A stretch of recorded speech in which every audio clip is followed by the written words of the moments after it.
La estirpe de la cripta.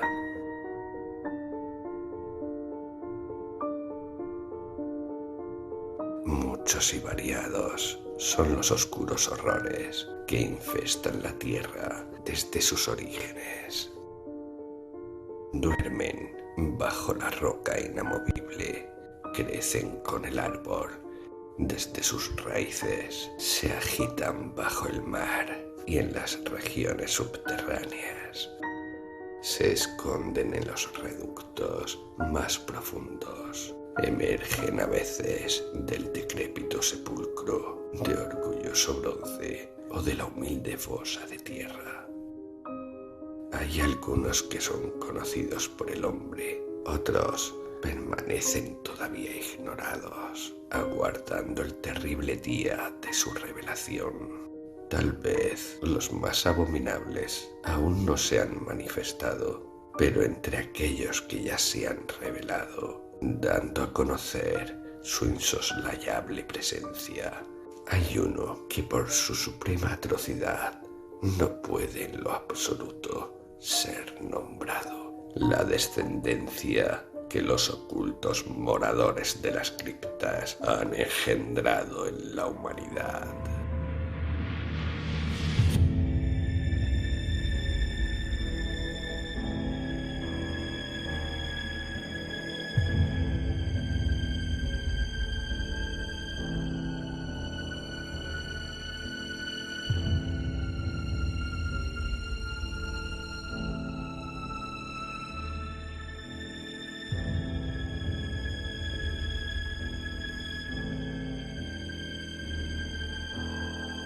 Es una suerte que la historia que ahora debo relatar sea un cúmulo de sombras indeterminadas, de borrosas insinuaciones y de vagas deducciones.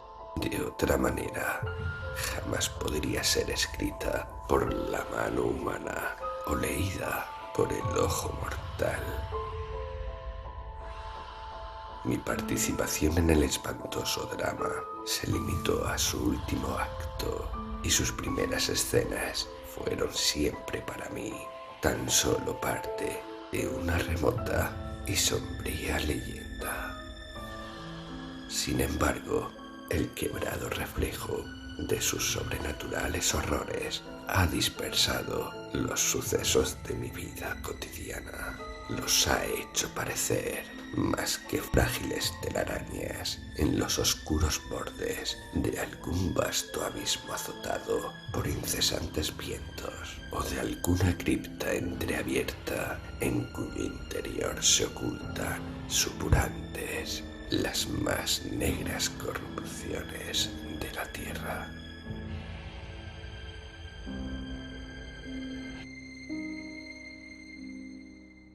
La leyenda me era conocida desde la infancia como un tema familiar de susurros y de mudos asentimientos de cabeza, ya que Sir John Tremont había sido compañero de clase de mi padre, pero yo jamás lo había visto, ni había visitado Tremont Hall, sino hasta el momento en el que comenzaron los eventos que formarían el acto final de la tragedia. Mi padre me había llevado consigo al emigrar de Inglaterra a Canadá cuando aún era yo un niño. Prosperó como apicultor en Manitoba y tras su muerte las colmenas me tuvieron ocupado durante varios años, impidiéndome llevar a cabo mi anhelado sueño de visitar mi tierra natal y explorar sus comarcas. Cuando por fin logré efectuar el viaje, no quedaban huellas de dicha historia en mi memoria, y Tremont Hall no era en modo alguno parte de mi itinerario cuando decidí realizar un recorrido en motocicleta por los típicos condados ingleses. Jamás me había sentido atraído a dicha mansión. Mi visita fue puramente accidental. Había olvidado su ubicación exacta y ni siquiera imaginé que podría hallarme en sus aledaños. De haberlo sabido, creo que hubiese preferido desviarme. a pesar de las circunstancias que me impulsaban a buscar refugio antes de tomar parte en la demoníaca miseria de su propietario. Cuando llegué a Tremont Hall en un anochecer de inicios de otoño, había andado toda la jornada a través de ondulados parajes, surcados por caminos ociosos y carreteras serpenteantes. El día había sido de una gran belleza, con cielos de un pálido azul que brillaban sobre nobles parques teñidos con los primeros ámbares y carmesíes de la época del año. Avanzada la tarde, una niebla proveniente del oculto océano había comenzado a extenderse por las bajas colinas y terminó por envolverme. En medio de esa engañosa neblina, me las arreglé de algún modo para extraviarme, no viendo la indicación que me habría orientado hacia la ciudad en la que había planeado pernoctar. Seguí adelante por un tiempo, al azar, imaginando que no tardaría en dar con otra bifurcación. La carretera era poco más que un rústico camino vecinal y se hallaba singularmente desierta. La niebla se había tornado mucho más densa y oscura, borrando el horizonte en toda su extensión, pero a juzgar lo poco que podía vislumbrar, el paisaje de la región estaba formado por matorrales y peñascos y no mostraba vestigios de cultivo alguno. Subí a lo alto de una zona de montículos y descendí luego por una larga y monótona cuesta, mientras la neblina continuaba espesándose con el crepúsculo.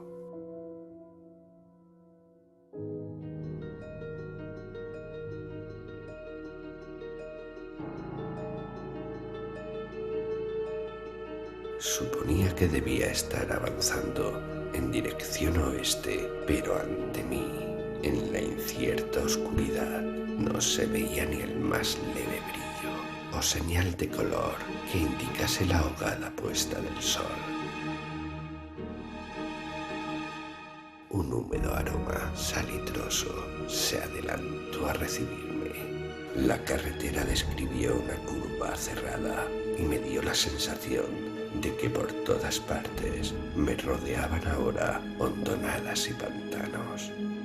La noche se cerró con una velocidad casi sobrenatural, como si hubiese estado apresurada por atraparme. Comencé a experimentar una especie de vaga inquietud, sintiendo como si se me hubiese extraviado en regiones mucho más extrañas que un simple condado inglés. La neblina y el ocaso parecían envolver un silencioso paisaje de mortal frío, perturbador misterio. Entonces, a la izquierda del camino, vi un resplandor que de algún modo me sugirió la idea de un ojo fúnebre y empañado por lágrimas. Brillaba entre negras e inciertas siluetas que parecían ser los árboles de un bosque espectral. Una de las sombras más cercana, al ir aproximándome, se resolvió en una pequeña edificación, la cual parecía guardar la entrada de una finca. Estaba a oscuras y aparentemente desocupada. Deteniéndome a escudriñar, recibí los contornos de una verja de hierro enmarcada en un seto de tejo sin recortar. Toda la finca guardaba un aspecto de desolación y abandono. Al acercarme, volví a sentir en la médula el frío estremecimiento que me provocara la invisibilidad de las marismas en medio de aquella tenebrosa y retorcida bruma, pero la luz era promesa de proximidad humana en esos solitarios parajes.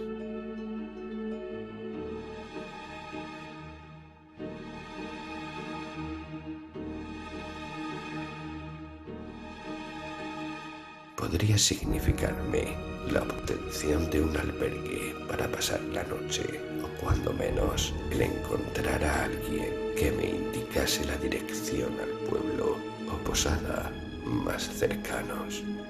Para sorpresa mía, la verja no estaba cerrada, se abrió hacia adentro con un sonido chirriante y herrumbroso. Empujando la moto delante de mí, avancé por un sendero invadido de malezas en dirección a la luz.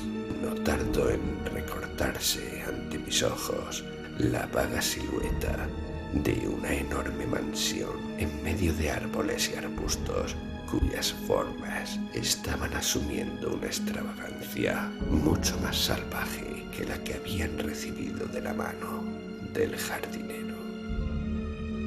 La niebla se había convertido en una fría llovizna.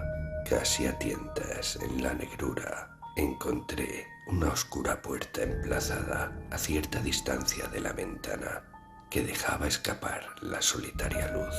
Golpeé por 3 veces y como respuesta oí finalmente el apagado sonido de pasos lentos y arrastrados.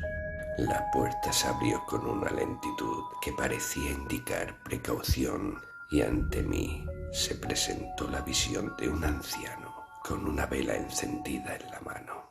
Los dedos le temblaban por parálisis o decrepitud y monstruosas sombras fluctuaban tras él en un sombrío corredor.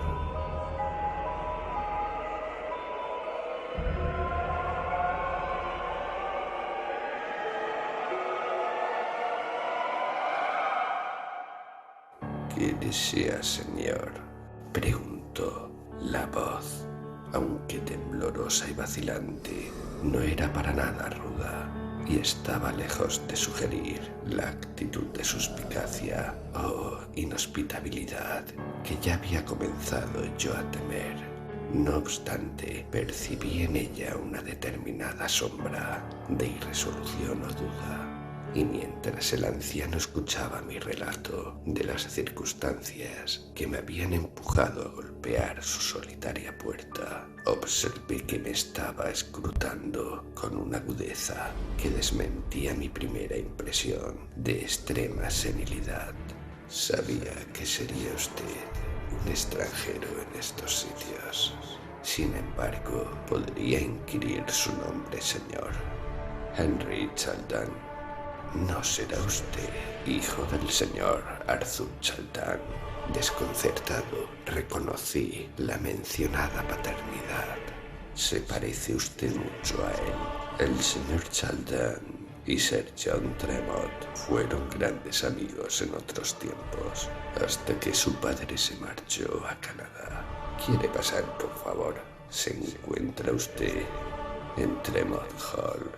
Sir John no ha estado en el hábito de recibir visitas desde hace ya mucho tiempo, pero le haré saber que está usted aquí y puede que desee verlo.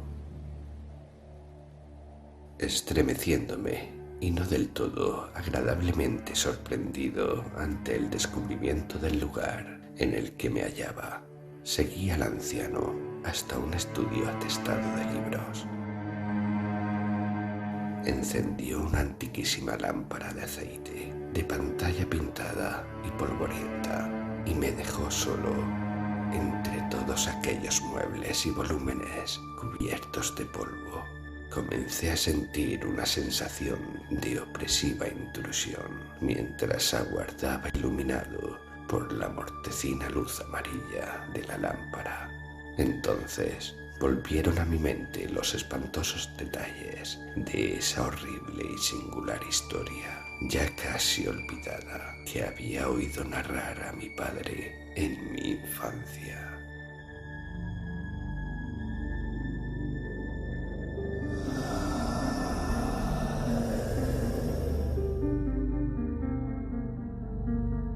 Lady Agatha Tremont, la esposa de Sir John, había empezado durante el primer año de su matrimonio a ser víctima de ataques catalépticos.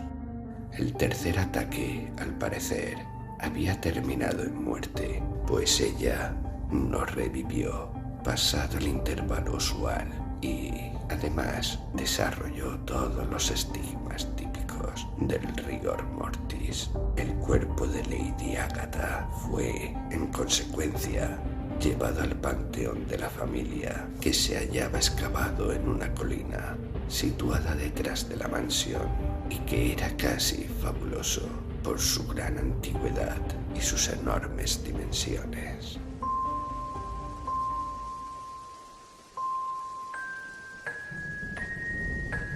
Al día siguiente del entierro, Sir John, angustiado por una curiosa e insistente duda sobre lo terminante del dictamen médico, visitó nuevamente el panteón, llegando justo a tiempo para oír surgir un salvaje alarido de sus profundidades.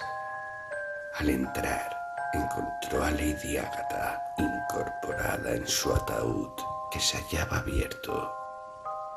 La tapa, que había sido afirmada con clavos, yacía en el suelo de piedra y parecía imposible que hubiese podido ser arrancada por los esfuerzos de la frágil mujer. No obstante, no había otra explicación plausible y ni aun la misma Lady Agatha era capaz de arrojar mucha más luz sobre las circunstancias de su extraña resurrección. Medio trastornada, delirante, en un estado de inenarrable horror que era fácilmente comprensible, narró un incoherente relato de su experiencia. No parecía poder recordar haber luchado para liberarse de su ataúd, pero se veía, en cambio, enormemente perturbada por recuerdos de un pálido y horrible rostro semi-humano que había discernido al despertar de su prolongado letargo de muerte en las tinieblas.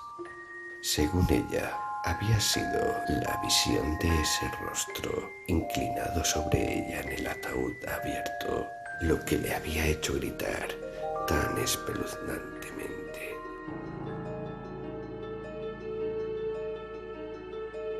El ser había desaparecido justo antes de la aproximación de Sir John, huyendo velozmente hacia las criptas interiores.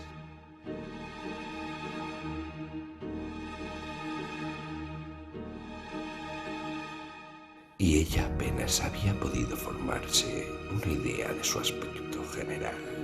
Creía, sin embargo, que era muy alto y pálido y que había corrido en 4 patas como un animal, aun cuando sus miembros parecían humanos.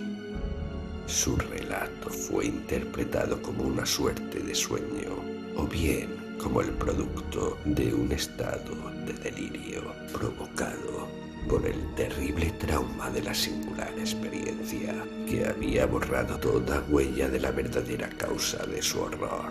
Pero, aparentemente, el recuerdo del espantoso rostro, del repulsivo aspecto de la figura, se volvió un motivo de obsesión permanente para ella, y se hizo evidente que estaba cargado de asociaciones de terror que desequilibraban de continuo su sistema nervioso.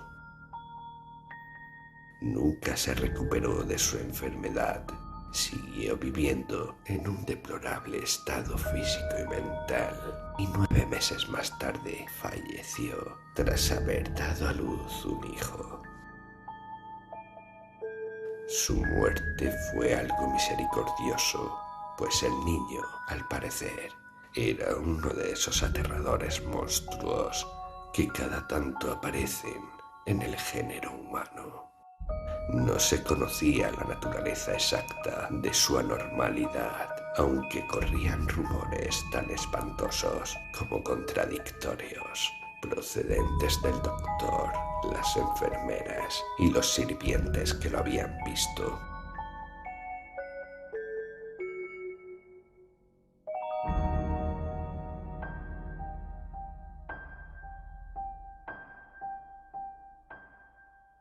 Al Algunos de estos últimos incluso habían abandonado a Tremont Hall y se habían negado de plano a volver tras un simple atisbo de la monstruosidad. Después de la muerte de Lady Agatha, Sir John se retiró de la vida social y poco o nada pudo saberse a partir de entonces con respecto a sus actividades o al destino del horrible niño. Se decía, sin embargo, que lo tenía encerrado bajo llave en un cuarto de ventanas enrejadas al que él era el único que entraba.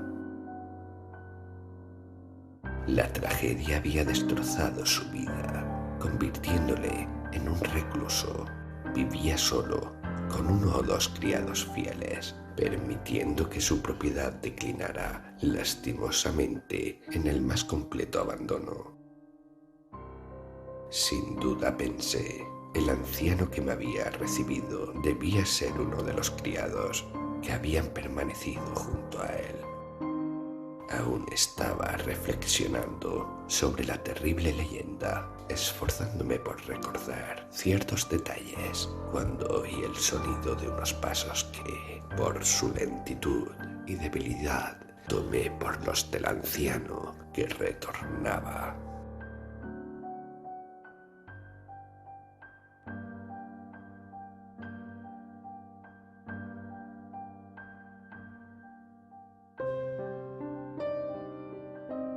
Me equivocaba.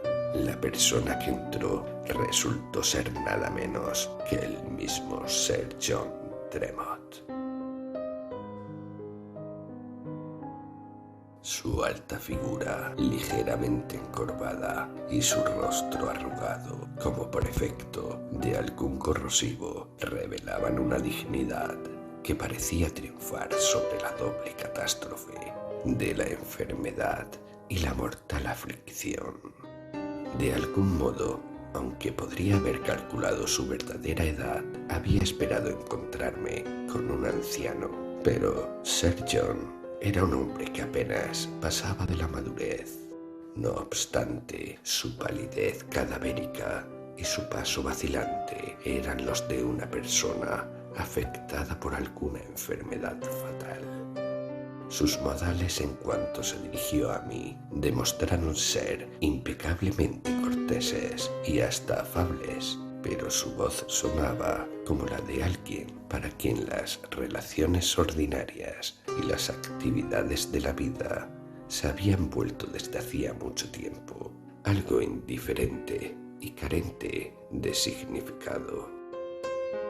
Me ha dicho Harper que es usted hijo de mi viejo compañero de clase, Arthur Chaldan.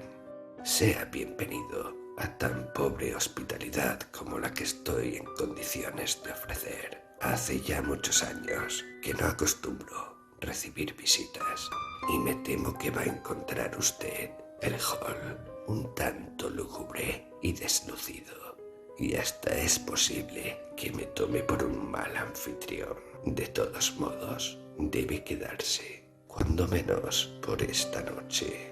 Harper ya se ha puesto a prepararnos la cena. Es usted muy amable, contesté. Sin embargo, no quisiera haber venido a molestar. De ningún modo, exclamó con firmeza. Debe usted quedarse. Hay millas hasta la posada más cercana y hay niebla. A decir verdad, me alegra tenerle aquí. Espero que pueda contarme todo acerca de usted y su padre mientras cenamos. Entretanto, trataré de buscarle una habitación.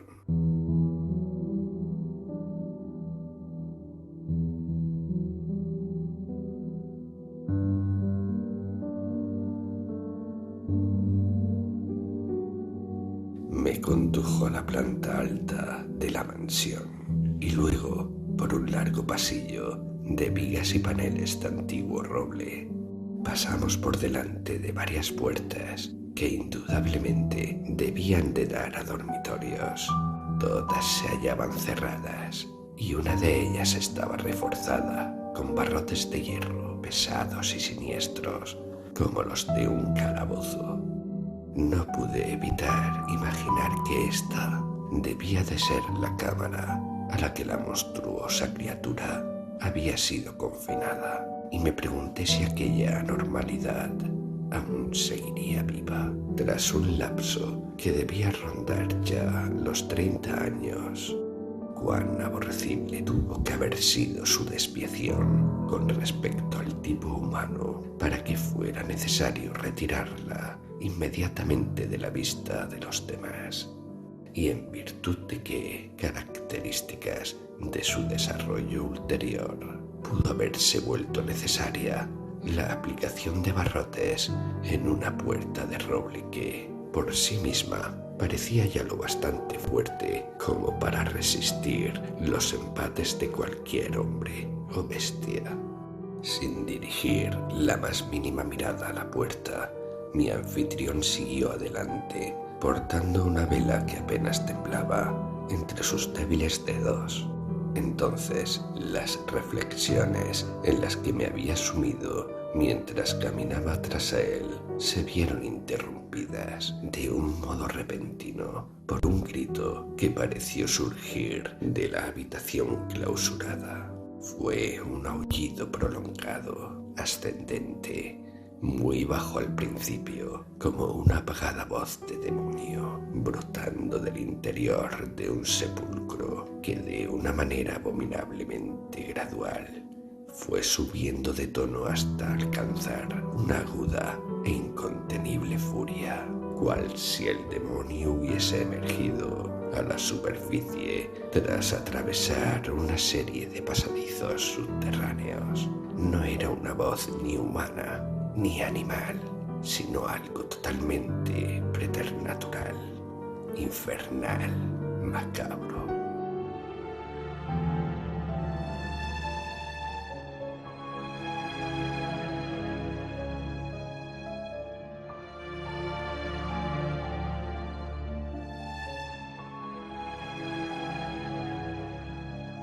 Todo mi cuerpo tembló, víctima de un terror insoportable que aún persistía cuando la voz del demonio, después de haber alcanzado su grado más elevado, hubo regresado por una escala descendente a un profundo silencio sepulcral. Sir John no prestó atención al horrible alarido, sino que siguió adelante con su usual paso vacilante. Llegó al final del pasillo y se detuvo frente a la segunda cámara, contando a partir de la puerta reforzada. Le daré esta habitación. Es la siguiente a la que ocupo yo. No se volvió a mirarme mientras me hablaba y su voz sonó increíblemente contenida y sin vida. Comprendí, no sin otro estremecimiento, que el cuarto que me había indicado como suyo era adyacente a la cámara de la cual el espantoso aullido había parecido surgir. Está claro que la habitación a la que me hizo entonces entrar no había sido usada en años. Reinaba en ella un aire frío, estancado, malsano, invadido de un penetrante olor a moho, y sobre el antiguo mobiliario ya se había congregado el inevitable incremento de polvo y telarañas. Sir John comenzó a disculparse de inmediato. No tenía idea precisa del estado en el que se hallaba, aseguró. Le diré a Harper que después de cenar suba a quitar el polvo, a hacer un acondicionamiento general. Protesté confusamente, asegurándole que no tenía por qué disculparse.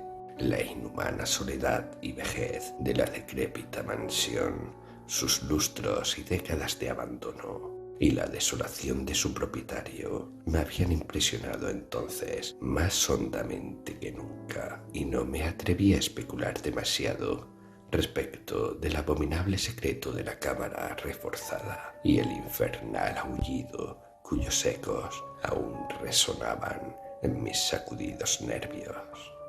Ya me lamentaba por la singular casualidad que me había llevado a ese demoníaco antro de perversas y supurantes sombras. Sentía un imperioso deseo de marcharme, de continuar mi viaje, pero no se me ocurría excusa alguna que fuese lo suficientemente plausible y verosímil. Evidentemente, no podía hacer otra cosa más que quedarme.